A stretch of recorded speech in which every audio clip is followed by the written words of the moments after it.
Journalists should stop wasting my time asking me the same questions over and over again. None of you even have the guts and the ask any sitting president or ex-president these questions like, where did you get the money from to do your campaign? And you are a president, so you're not supposed to have wealth. None of you. But when you have your age group or someone younger than you, and then you guys are trying to make a mimic or take a joke out of this, how many times have I answered this question? How many times? How many times have you even heard, like as if you didn't know that I've said it already? How many times, Umaru? So that's my point. My point is, you guys, as journalists, need to sit down and say, look, I'm going to make cheddar. This guy, well, if he's not intelligent, maybe he's smart. If he's not smart, maybe he's an achiever or doer. He's not just a talker.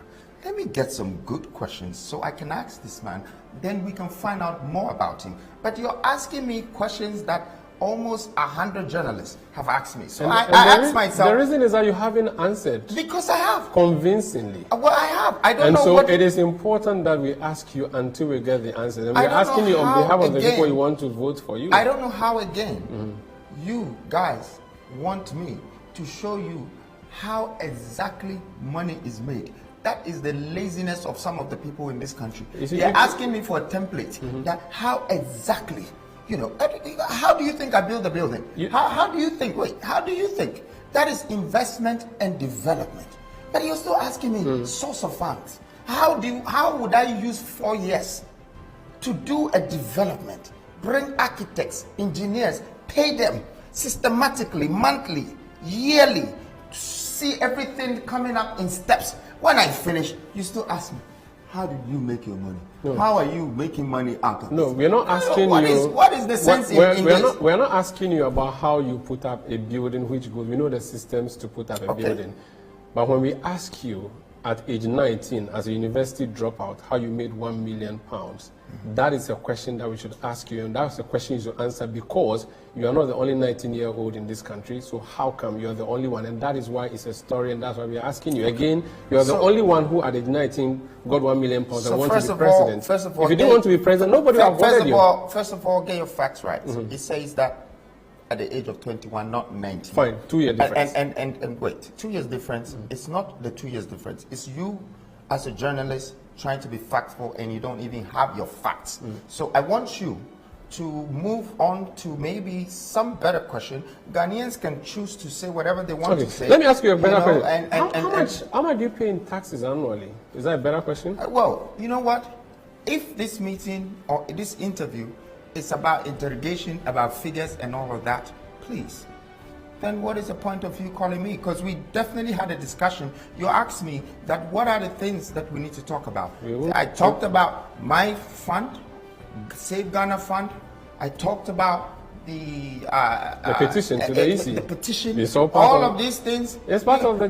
You are here interrogating me about. Please leave that one for the commissioner. Leave all of these things. For GRA. I didn't know that you people are playing the roles of all these people. Actually, Ghanaian journalists should be trained. You know, when you look at please don't educate me on journalism. Oh, but I think so. I think you guys should be trained. I have practiced this because you need to go international. No, you need to go international, and you need to be seen there. Like I'm here, and I know about Oprah.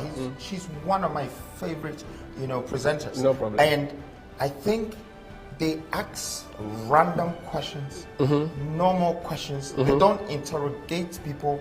They have conversations with them. Okay, but when it comes to Ghanaian journalists, all of you are looking for headlines. You're trying to act like, oh, yes, this, that, and then, okay, he said this, so is this. No. So you think, I've come to you. You think asking you about your taxes is wrong? You think Oprah wouldn't ask you about your taxes? If you want to ask me about taxes, hey, I heard you don't pay taxes. Is that true?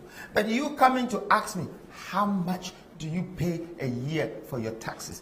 It's more of a duty of the person who is supposed to interrogate me that has the right. I don't like when you use the word interrogate. So far it's been a conversation. It's not. This is not a conversation. If it's a conversation, we will have it. That's what we're having. It's a nice you're interrogating me, so I'm asking you. Maybe have a cup of tea here. That's interrogation.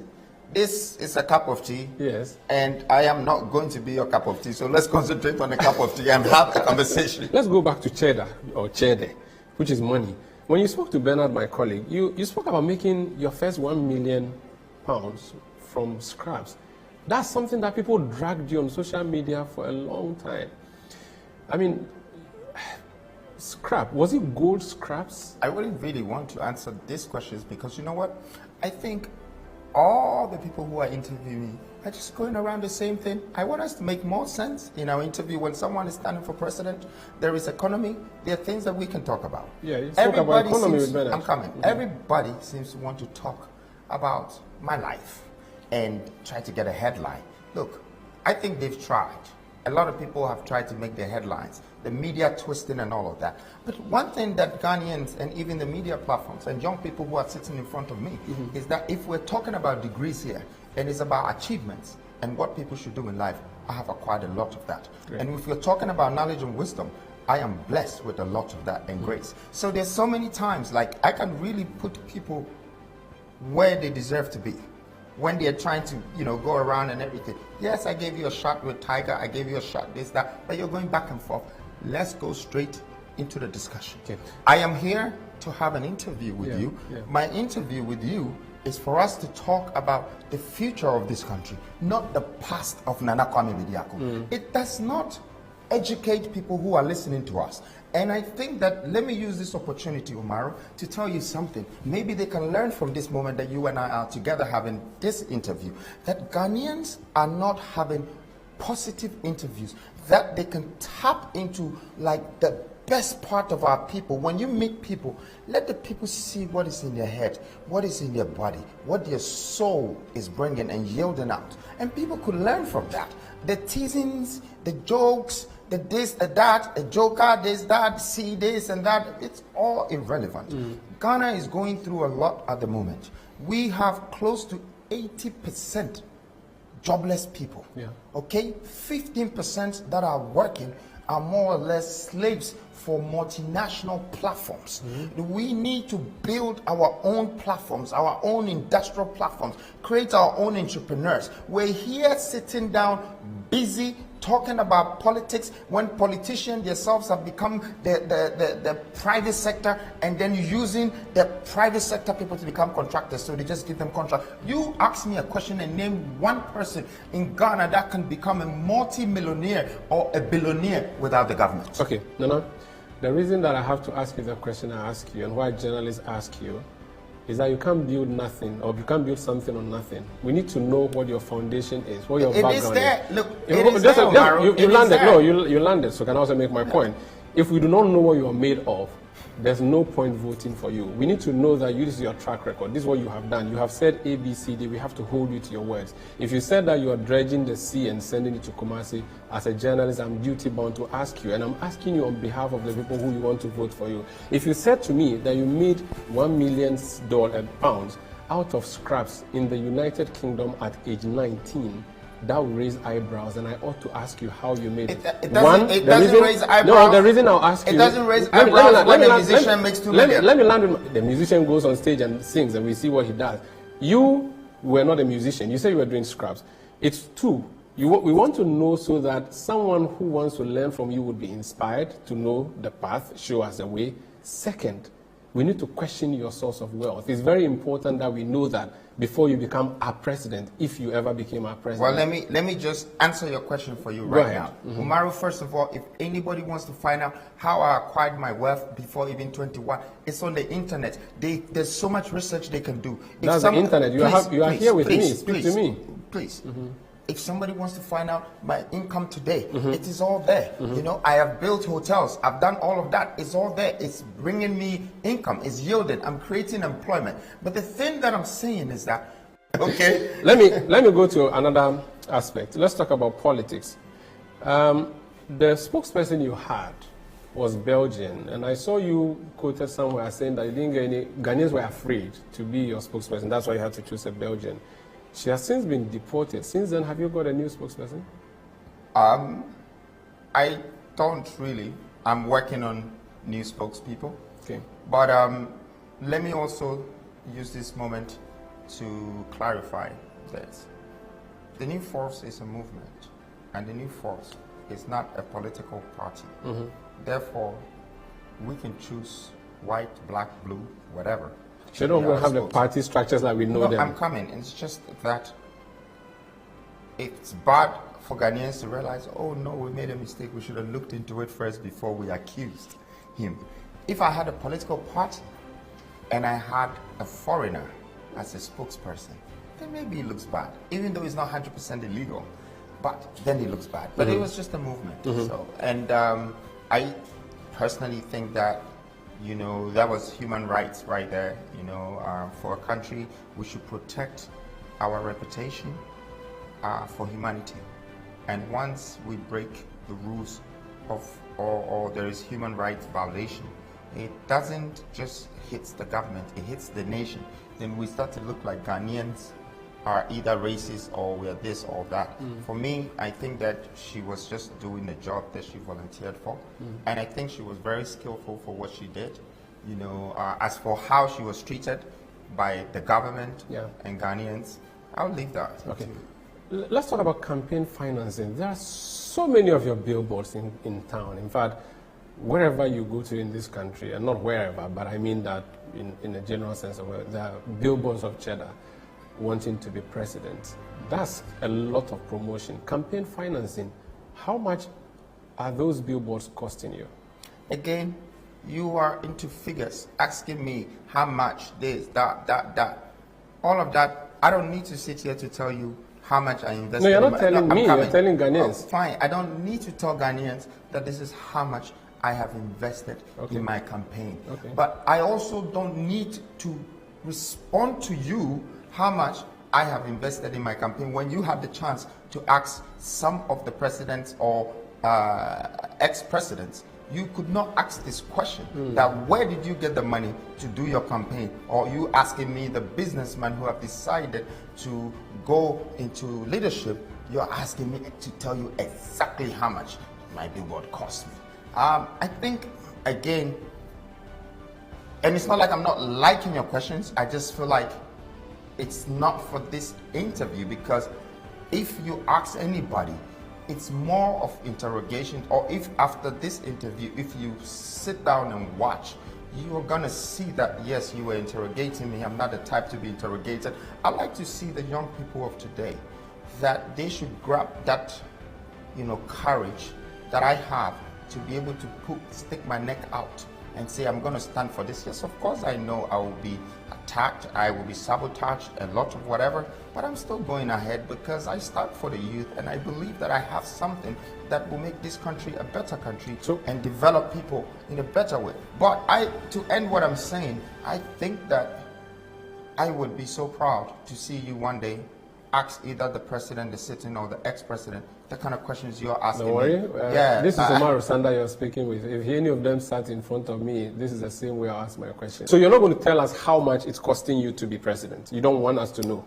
I don't think, that's why I've given Ghanaians the chance to, first of all, invest in the Save Ghana Fund. And then the investment... That's actually what I was going to come to. So well, you don't want to tell us how much... We've gotten in there now. So no, so just a second. You see why it's important that you answer. There's something called accountability in campaign financing. But that is what I'm also going to tell you. Let me land. Campaign financing accountability. You are asking people to donate to your cause so you become president. We saw Obama execute that beautifully in 2008. Yet you don't want to tell us how much you have spent. Are you going to tell us how much you receive from Ghanaians when they send you? So first of all, and that's why I think that, you know, maybe if this is your style of interviewing, like, you know, you just come, you know, let's get in the ring properly. So first of all, it's clearly said that everything you put in this fund is visible and is transparent. Okay, so you see the money there. Why did I, first of all, initiate that idea? Because I'm trying to change the narrative of politics in this country. That everybody goes to the people and give them money and said, go and vote for me. I am the first leader in this country who have set up a fund and saying to the people, invest in me. I don't mind whether it's 1 cedi or 2 cedi, but when you do, you are going to see the money and what it will be used for. So I've already clearly said that, and given the chance and opportunity for us to share this opportunity to use our own investment to put leaders in place. That is happening. Okay, 1. 2, if I get or I make this become successful, is the chance for me to show Ghanaians how responsible I am and how accountable I am. But that is their funds that they've put in me. If Ghanaians want to ask me for my own funds, then I have my own rights. I don't have to disclose it to anyone. Okay. The people in Ghana don't go around disclosing their funds to people for what they do. But if they do put the money, do you understand what I'm saying, Umaru? Yes, but I don't agree. Well, you might not agree because I don't have the right to come and ask you what you do with your salary and how you use it. I'm not running for president. What I'm saying that, me running for president... That's the difference. No, but it doesn't... You're going into public office. I'll be paying for your... everything that you're going to be using in life. At the moment, so I need to know who you are. I am an aspirant candidate. Well, I don't even have a party for me to belong to an EC or a constitution in this country. I'm a movement. I'm a movement from the private sector who is put his own funds. Who must be questioned immediately he decides to go into public office. You can't question me. But so that's why I'm questioning you. Well, you can't question me, but you should leave it for those who have that metropolitan or that judicial rights to ask me some of the questions. That question is not everything that has to be asked in the courts. Well, it's not. Some things are asked in the public opinion and it's courts. not everything that have to be answered. So you're not going to answer that. Well, how much have you raised so far from the public funds? It's there. If you Google it, you see. Oh, I mean, do you want to share it with my Well, viewers? I just think that it's very transparent. So I don't know as of now because every time you go on there to vote, you see. How can someone donate? How can someone donate to your campaign? Oh, you just you either go on the website or you dial *284 # new force and then you know. Is there a minimum I can pay? Even if it's 0.10, 0.1%, you're receiving everything. People have donated that, and I think this is great because we're changing the narrative of politics. We're making people start to think that. Why is this young man taking us through this route? But if also they don't donate, I will still have to find a way to be successful with my campaign and be able to also let Ghanaians know that the reason why I didn't have to go to people to give me funding, because if I ever have to be president, I don't want to say I owe people favors. So I govern the nation by the favors that I owe people. I want to govern this nation because this nation has formed a government, become a government body, and have put me in a position. So therefore, I have to serve them. And that's why I put out the donation process. I want them for the first time not to take money and use their time to vote people, because that's like selling your soul, to leadership. To politicians. I want us to change the narrative, and the only way to do that is to start with the youth of today, which is by far the biggest size of the population in this country. If they're able to implement that, there's going to be a change, and the ones who are coming after will follow that. So me initiating some of these funds and all of that, this is the reason. I am giving the nation a chance to be able to see the scale of my responsibility and the loyalty behind my accountability. So these are not desperately needed funds. You don't desperately need funds from Ghanaians. You're just doing it so that symbolically you want people to know that, hey, it has to be two-way, it shouldn't be one way. There's no such thing as desperate. We are not desperate people here. Okay, I think Ghanaians are very peaceful. We're kind, we're jealous, and we're peaceful. I don't see a sign of desperation, In fact, our culture doesn't make us as aggressive as other people, but we survive. We're in a surviving mode. I just think that it is the right way because everybody else was going the other way by going to people rather and putting money in them and say, take the money and go and vote for me. But when I look at the Western world, they're not doing that. And that's the same democracy we're practicing. Okay. So how come we are completely different from the Western world? And it's not like I'm copying them, but I think what they're doing makes more sense. Donald Trump is a billionaire. But when he had to campaign, he went to the public and he wanted the public to invest in him. Yeah. They did, and it helped. Yeah. And so he could have just used his billions to say, okay, I have money, so I'm going to do the campaign myself. Yeah. In my case, it's the same thing that I'm appealing to the nation that, look, if you can help me do this, I would be accountable for it. Okay. Whilst we're campaigning, which is 275, we're about to do 275 constitutions that we're going to go through. That's going to cost me a lot of money. Very well. I've done a lot of investment, but I also realized when I was doing the 16 regional listening tour, I realized that people are suffering, and some of the things is just 30 or 50,000, and people can have water to drink. Can solve that problem. There's some of the things is 100,000 cedis, and they can have a processing plant to do something. So, we want to do that. We want to be able to take thousands of bicycles, give it to some people. We want to be able to give some people credit, so they can have. They can make calls. They can, it's very difficult in the areas that we've visited. And I think we're in Accra, so we might not see the country in a whole, but we really need to help ourselves, and we need to activate the rest of the regions that is not. You have penned a petition relating to our electoral matters. When we come back, I'll talk about that. This face-to-face on City TV. My name is Omar Sandam, and my guest is Nana Kwame Bediako, who wants to be president, popularly known as Cheddar.